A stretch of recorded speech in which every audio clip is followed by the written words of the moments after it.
manusia dalam ruang dan waktu.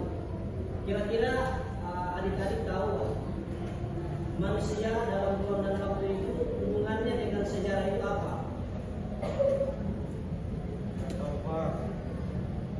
Ada yang tahu tidak hubungan manusia, ruang, waktu dengan sejarah? Apa kaitannya manusia, ruang, waktu, dan sejarah? Ada yang tahu? Kalau ada yang tahu, pertemuan kali ini saya beri nilai plus untuk nilai tersendiri. Ada yang tahu? Ada, Pak. Oke. Jadi manusia merupakan pemeran dalam suatu peristiwa atau tokoh. Makanya dalam sebuah sejarah, manusia itu merupakan pemeran yang menjadi pemeran dalam peristiwa masing-masing. Kemudian yang kedua, waktu. Waktu ini menjadi tempat, bukan tempat ya, lebih khususnya tanggal, tahun dan bulan, di mana tanggal itu menentukan bahwa tanggal begini terjadi suatu peristiwa dan bulan begini terjadi suatu peristiwa, tahun begini terjadi suatu peristiwa. Oke, lanjut. Masuk pada manusia, ruang, dan waktu. Katanya, teori Darwin mengatakan bahwa manusia itu merupakan bagian dari gerak. Tetapi seiring berjalannya waktu, tahun, teori tersebut dapat dipatahkan bahwa manusia bukan merupakan pusat percabangan dan gerak, dan itu dipatahkan teori Darwin. Makanya hubungan manusia, ruang dan waktu ini sangat berkaitan.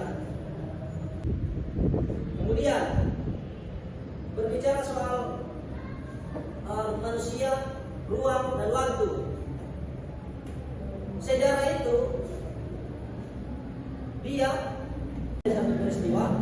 Misalnya pada tanggal 17 Agustus 1945 itu merupakan sejarah besar di mana Presiden Soekarno memproklamirkan kemerdekaan Indonesia. Itu yang berhubungan dengan waktu. Kemudian yang ketiga, ruang. Ruang ini berhubungan dengan tempat atau letak geografis. Karena ruang merupakan penentu di mana bahwa letak yang menentukan bahwa peristiwa itu benar-benar terjadi pada tempat itu. Makanya kita ditarik untuk memahami bagaimana sebuah titik geografis yang menjadi peristiwa besar, yang menjadi sejarah besar di tempat itu. Iya, selanjutnya masuk pada mengenai manusia, ruang dan waktu. Tiga konsep ini merupakan bagian konsep yang tidak dapat dipisahkan dari sejarah. Karena kenapa? Karena ketiga ini merupakan unsur-unsur yang ada dalam sejarah. Karena mereka yang akan menjadikan satu susunan peristiwa menjadi sejarah besar.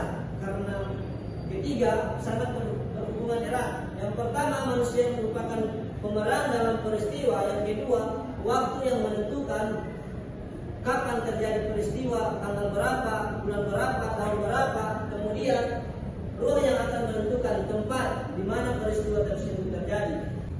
Sejarah itu dia menyebar dalam ruang dan dia bergerak dalam waktu. Itu namanya sejarah. Karena dia berjalan dalam waktu atau bergerak dalam waktu, kemudian dia menyebar dalam ruang. Itu sejarah. Oke, karena manusia, ruang dan waktu tidak dapat dipisahkan, ini merupakan bagian-bagian penting. Ini merupakan unsur-unsur penting yang tidak dapat dipisahkan. Karena ketiganya tidak bisa dihilangkan salah satunya. Paham?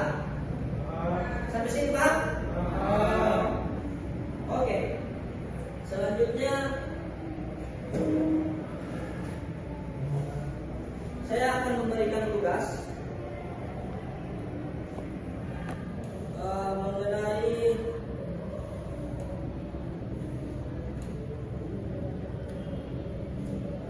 manusia ruang dan waktu, dan kegunaan daripada manusia ruang dan waktu untuk bagaimana penyusunan dalam sejarah, hubungannya dengan sejarah. Jadi tugasnya itu adik-adik silakan mencari satu peristiwa penting yang merupakan peristiwa penting. Ketika peristiwa sudah dikatakan peristiwa penting, berarti itu merupakan sejarah. Yang bersifat penting merupakan sejarah. Kalau yang tidak penting tidak usah. Saya minta kalian cari yang peristiwa yang bersifat penting, yang merupakan bagian daripada sejarah. Paham? Oke, nanti saya kumpul minggu depan. Paham? Bisa? Salur? Bisa?